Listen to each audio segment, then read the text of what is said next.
내년도 사업은 저희들이 지금 현재 그 보조 사업 신청을 받고 있습니다.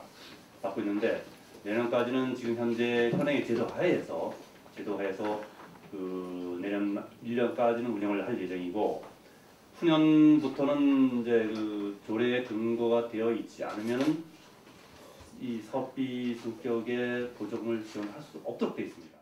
조례에 근거해서 우리는 집행할 수밖에 없다고 이렇게 우리 의회에다 넘기면은 저희는 뭘로 이거를 구별해야 되고 이거 뭐 안다고 해주고 모른다고 안 해주고 이러면은 형평성도 없나고 저희하고 사전에 해주시든지 아니면 기준을 세우시든지. 그 목적 외에 이제 이렇게 좀 많이 편법 운영한 부분이 있었습니다.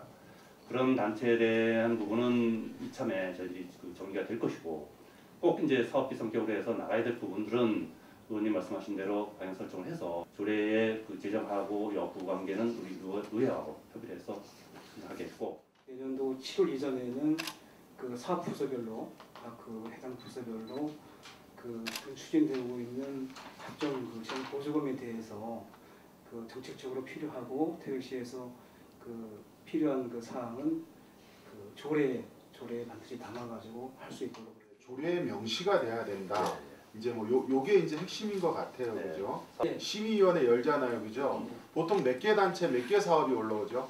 올해 같은 경우 63개 단체에 113개 사업이 있습니다. 63개 단체가 모든 게 다 이게 조례에 다 명시가 돼야 된다라는 거예요? 법률에 근거 있는 단체는 별도 조례를 할 필요는 없고 없는 법률에, 단체가 예, 법률에 있는 법률에는 게 뭐예요? 장애인 단체라든가 예. 예술 단체 이런 데는 별도의 그 조례를 지원할 필요는 없고 지금 그러면 거기에 대한 근거에 지금 해당 안 되는 단체가 지금 보통 지금 몇 개 단체로 지금 파악하고 계십니까, 우리 간내? 그 거의 이렇게 뭐 문예술 단체 같이 자생적으로 이렇게 단체 있는 것 동아리 단체, 동아리 단체, 예, 예. 그런 문학회라든가 거기에 지금 명시가 안 돼 있는 그런 뭐 이제 우리 동아리에서 이렇게 부득이하게 뭐 전시 예를 들어서 이제 뭐 전시회를 이제 해야 되는데 네. 이제 뭐 좀 지자체에서 이렇게 좀 도움을 받을 수 있고 이제 좀 그런 경우가 좀 있었잖아요, 네. 그죠? 그래서 이제 그 풀 보조를 조금 이제 남겨놨다가 이제 적절하게 이제 그런 부분들에 대해서 이제 사용을 하고 이제 그런 걸로 알고 있는데 이제 그러한 부분들이 그럼 전혀 이제 원천적으로 차단. 그 풀 보조라는 거는 개념이 풀 보조가 없어지게 개념이 풀 보조 이제 개념이 이제 없어져. 말씀드리고 지금 이걸 조례로 만드는 게 제가 어저께 신문인가 보니까 이제 그 사회단체 보조금이 한 80% 줄어든다 이렇게 뜨더라고. 우리도 그런 맥락하고 똑같은 내용입니까? 그 보조금을 줄이기 위한 그런 맥락은 아니고요. 예.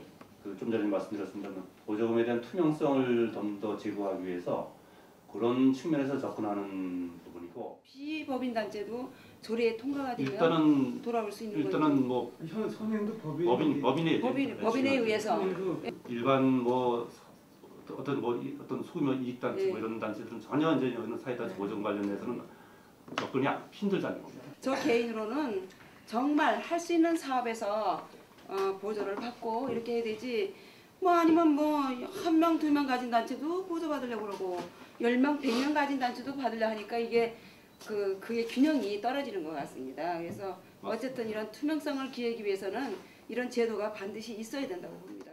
아주 소수는 좀 잘못 쓰여지고 저건 좀 아니다 싶은 그런 예들도 사실 많이 있지만 이런 조례로 인해 가지고 우리 지역사회에서 보면 사회단체가 우리 지역에서 하는 역할들이 상당히 많이 있거든요. 네. 이런 또 보조금을 통해서 그 역할들도 수행을 하고 있고 그런데 이런 조례 때문에 또 이렇게 이제 법 개정되면서 우리 사회단체 활동이 상당히 위축될 가능성이 있는데 이 위축되는 부분들을 우리 시에서 이걸 좀 해소를 해줄 수 있는 방안들을 좀 찾아야 돼요. 그리고 내년까지 유예기간이 좀 있긴 하지만 그동안 좀 충분히 준비를 해서 우리 사회단체 활동들 위축 안 되게. 예를 들어서 이제 우리가 뭐 사업 신청을 이렇게 하게 되잖아요, 그죠? 그러면은 선정을 하는 데 있어 가지고 그 기준을 하고 점수를 이렇게 매길 거 아니에요, 그죠?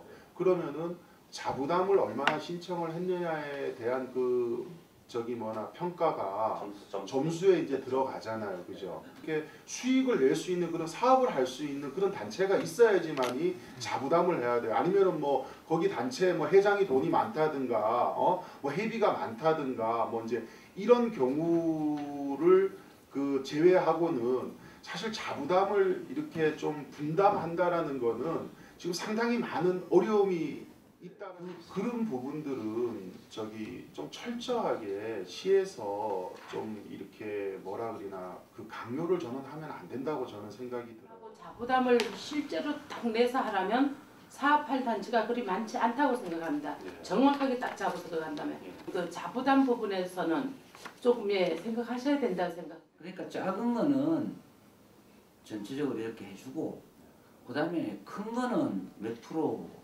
지정을 해서 이렇게 하는 방법도 있지 않겠나 싶은데. 자부담의 비율을 어쨌거나 아예 없앨 수는 없을 것 같고요. 없고 자부담 비율을 최소한도로 동용하도록 그렇게. 단체별로 뭔 조례를 제정하고 이럴 게 아니잖아요. 그죠? 아까 말씀하신 내용들로 정리를 해보자면 어떤 사업에 대해서 이런 사업은 보조할 수 있다. 뭐 이런 걸로 포괄적으로 이제 사업 내용을 명시를 할 거 아닙니까? 조례를 제정할 때. 네. 그죠? 근데 따로 그걸 별도로 또 조례를 제정할 게 아니고 지금 이 지방보존관리조례에다가 그런 사업 내용들을 예를 들면 뭐 예술, 환경, 뭐 뻔하잖아요. 몇 가지 분야로 이런 사업들을 명시를 해놓으면 굳이 추후에 별도의 조례를 제정할 필요가 없지 않겠어요? 그게 이제 그렇게 되지 못한 것이 이 법 제정 취지가 개별적으로 조례에 제정을 해서 꼭 필요한 사업이라면 개별 조례의 규정을 근거를 해서 지원을 할 수 있게끔 해야 되게끔 이렇게 되어 있습니다. 그래서 가령 뭐 A 단체가 꼭 이 어떤 특정 사업을 그러면 문제가 뭐냐면요. 할 수 있지만 정말 필요한 사업이 있어. 네. 환경적으로 지금까지 진행되지 않던 새로운 사업인데 새로운 내용의 사업인데 이거 꼭 정말 필요한 사업이야. 네. 누가 봐도. 근데 이런 거는 전혀 보조도 할 수 없고 없습니다. 지금 현재로 이렇다는 봐서는 얘기죠. 없습니다. 예. 전시회를 한다. 전시회에 이렇게 보조해 줄 수 있다. 이렇게 조례를 사업별로 다 따로 제정을 해야 된다는 얘기예요. 단체별로? 네, 단체별로. 단체별로 A 모아야지. 단체가 있으면은 그 A 단체를 지원해 줄 수 있는 근거 사업 그 조례가 근거가 조례에 반드시 명시되어 있어야 된다. 이렇게 규정되어 있는 겁니다. 최하 64개 이상 가겠네요. 조례. 그러니까 이제 법령에 그러면 부여되어 있는 그 조례 것들은 숫자가 엄청나게 많아질 수 있는 거 아니에요? 그래서 고민입니다. 그 내내 큰일 났어요. 그래서 고민. 문제들에 대해서 이거는 이 자치단체 차원에서 해소할 수 있는 문제는 좀 아닌 것 같아요. 엄청난 지금 요소들. 법령으로 예. 네, 이건 뭐 전국적으로 이런 네, 맞습니다. 문제들은 다 똑같이 드러나리라고 맞습니다. 보는데 우리 국회나 법령으로 좀 이 행안부나 예. 그런데 공식적으로 좀 논의를 할 필요가 있을 것 같은데요.